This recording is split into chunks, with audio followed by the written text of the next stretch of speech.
Right, today we are going to review a pack by Barbara Moore, which is the Witch's Crystal Casting Stones for Divination and Magic. Jen is very excited about this. Why, Jen? Mm-hmm.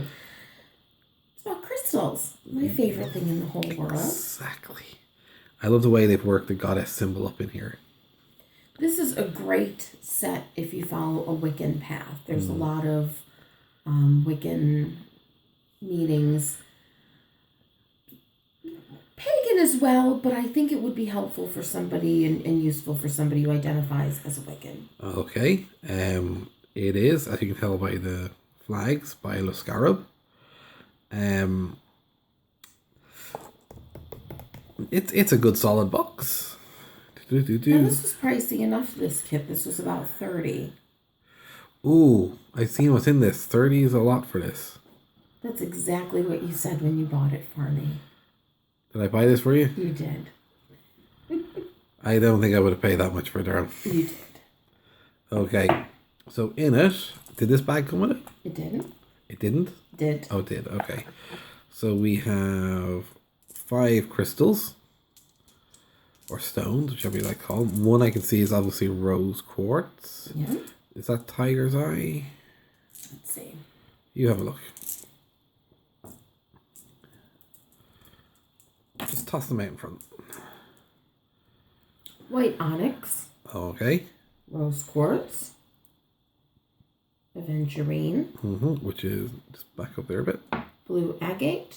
Okay. And red jasper. Excellent. Do. Right, so, and the bag comes with it. Now, bum bum bum bum bum bum bum bum.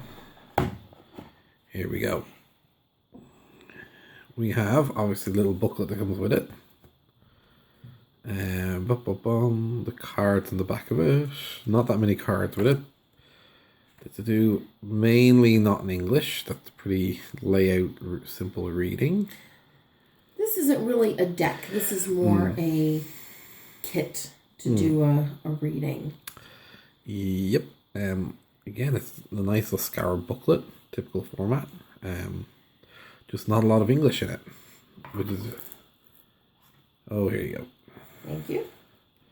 The cards that come with it. Now there are 8 cards.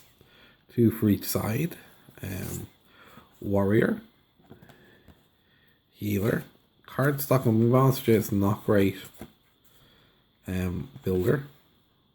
Teacher. Relationships. Resources. Projects. And knowledge. Now, the board. We had a discussion about this board last night or the night before. I don't think that this board is going to last very long. No, you definitely have to... You'll have to do something with it. It's too thick to be laminated, but it folds here and here and up there. And it is an A4 size.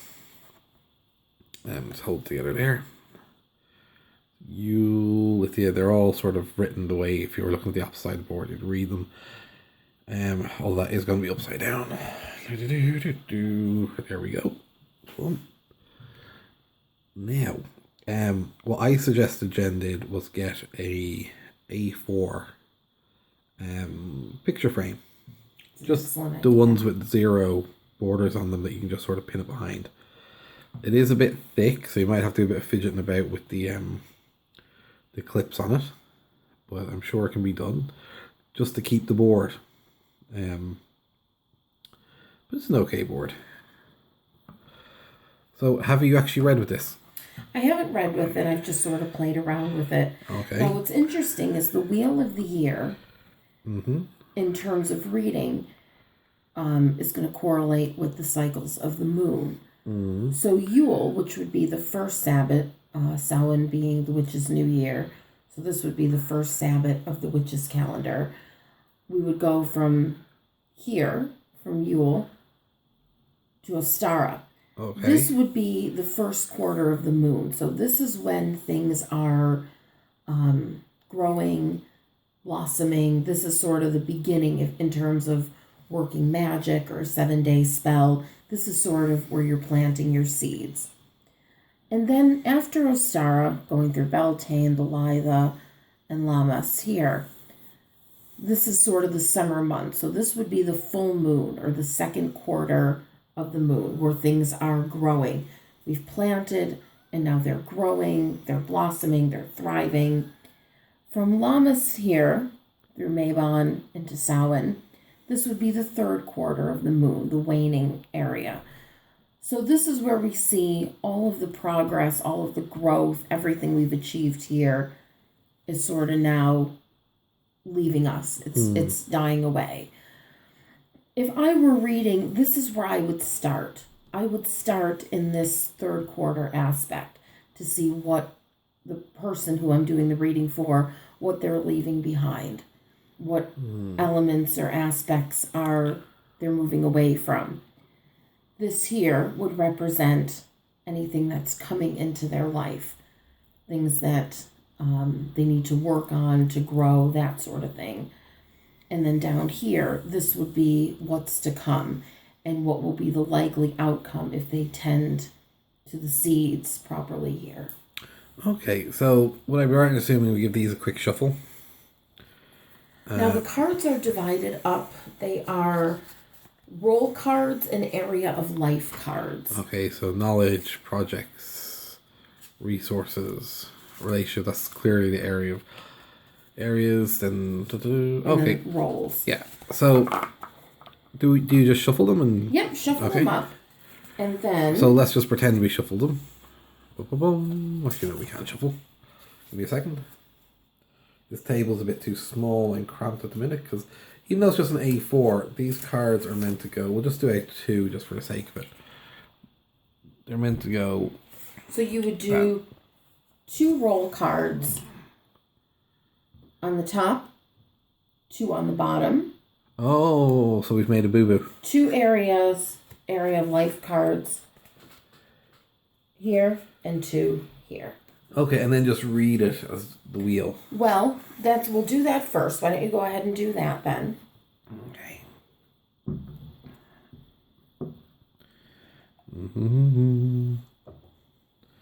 Right, so 2 roll cards at the top and bottom. Yep, 2 on the top and 2 on the bottom. Okay. And then these are the area of life. Okay, I'm just going to toss these out in the way they come out. Yeah. Bum, bum, bum, bum, bum. There we go. Perfect. So this really isn't staying flat. I mean, that does need something. You'd really, at the very least, you'd have to get something to weigh down the board. Well, here are the crystals. So then just gently cast them onto the circle. Actually, do you know what I'm thinking would probably work well with this? If you had an A3 piece of cardboard, lay this down on it and cover it with contact. Contact, for anyone who doesn't know, it's like a clear, sticky plastic type stuff that goes on school books. Oh, yes. Yeah, something to keep it flat, definitely. I'm just going to try and be gentle with these. So yeah. So it's going to go everywhere. Okay. So now, like I said, I don't know. Certainly you could read the book and see what the book says. The way I would read this is I would start here with what we're leaving behind or maybe what we've already accomplished and we don't need to focus as much on anymore. So you chose for that knowledge and resources. So to me, if I were doing a reading, I would say that is saying that you're in a position where you have the resources and the ability to accomplish whatever it is that you are hoping to accomplish, whatever the theme of the reading is. So if this was for you, we could say that you have the knowledge of the cards. You definitely have enough cards. So it's time to move on to the next phase. Right. We don't need to accumulate anymore. We don't need to read any more about it, research any more about it. We've got that. Got it lock, stock, and barrel. As far as resources, we have those as well. Here's the representation of the pentacle. So in the color green here tells us specifically with regard to money. We may think we don't have enough money to do whatever it is we want to do, but we actually will fine. Okay. Okay, so also in that area here, we have the red jasper.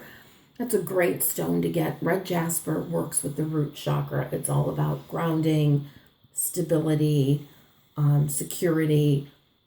It's a good chakra when it's aligned because it helps you to feel very secure and very safe. So tying it all together, I would say you want to begin a new project. You want to start something new, take a new path in your life, but you're not sure, can I actually do this? And I think this reading is saying you can. You have the resources and the stability to pull it off without any problem. Okay, so moving on. Moving on here then, we would have the new moon phase. And we have a builder and a healer. And I think those work really well. The builder, of course, building us in terms of divine guidance. So the hesitation and fears that we have about implementing the knowledge and resources, we don't have to worry about. We are being divinely guided and things are being put into place by the universe for us. So things will work out better than we ever thought possible. Okay. The healer in this case is healing the doubts and the fears. And as adults, we carry a lot of worries and misgivings from our childhood.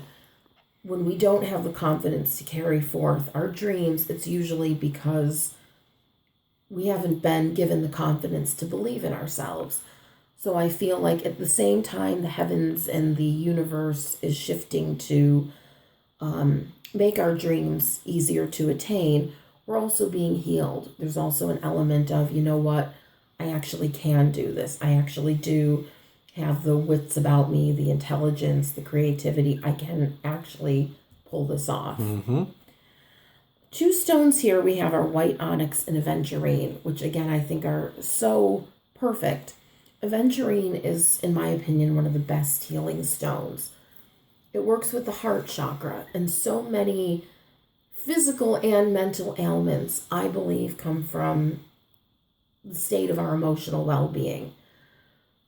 When we're hurt, when we've been hurt, it sort of plays out in our body physically, just in the way we cope with life in general. So I think this is a fantastic all-around good base healing stone. The white onyx, of course, being a white stone, would resonate with the crown chakra, which is our connection to the divine. So again, that works really well with the builder, being divinely guided, being divinely inspired, and really letting our crown chakra open so that this divine wisdom and knowledge can come into our lives. Okay, so moving on. Moving on, then, we have relationships and projects. So we see here that we have the materials that we need. Don't have to worry about that anymore. We've got the universe working in conjunction with what we want. The things that hold us back, the hurts and the fears and insecurities are being healed. So now we're ready to actually get this project off the ground. We're actually ready to get going on it. And somehow it's going to correlate with a relationship. Maybe not necessarily a romantic relationship, maybe a business relationship, maybe a like an investor, so to speak, but somebody is going to come along and be an important part of this project. I have to say, with it being a chalice, to me personally, this means friendship. If this were to represent a romantic relationship, I would think there'd be a heart. There would be some indication of romantic love. The Triskel, which is the three here, maiden, mother, crone sort of thing, to me, this represents a friend, a business partner, somebody coming in to help the business grow, invest money, that sort of thing. The charmed ones. The charmed ones. We have no crystals here, so we just have to kind of take these at face value. So then once we get the project off the ground with the help of whoever this represents, we come to the teacher and the warrior. Mm-hmm. And those are great because I think they offset each other. We've got the warrior who gets things done. We've got the one who is forging ahead saying, come on, we need to do this, we need to do that.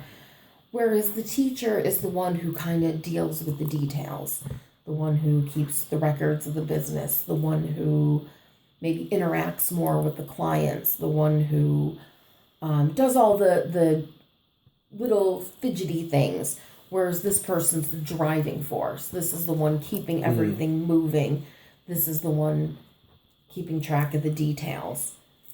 We've got the rose quartz, a beautiful stone of friendship, partnership, love. I think the rose quartz, that's one of my favorite stones because it's such a card of love, empathy, compassion. And then the blue agate works well with the throat chakra. So that would be a card of speaking for yourself, speaking of things that you know about and that you're very comfortable speaking about. Blue to me is also a very calming color. It's, this person right here would be somebody who would probably be very hot-tempered, sort of on the go all the time. So perhaps this blue stone represents the ability to sort of keeping that person calm, and then offset with the compassion, love, and gentleness of the rose quartz.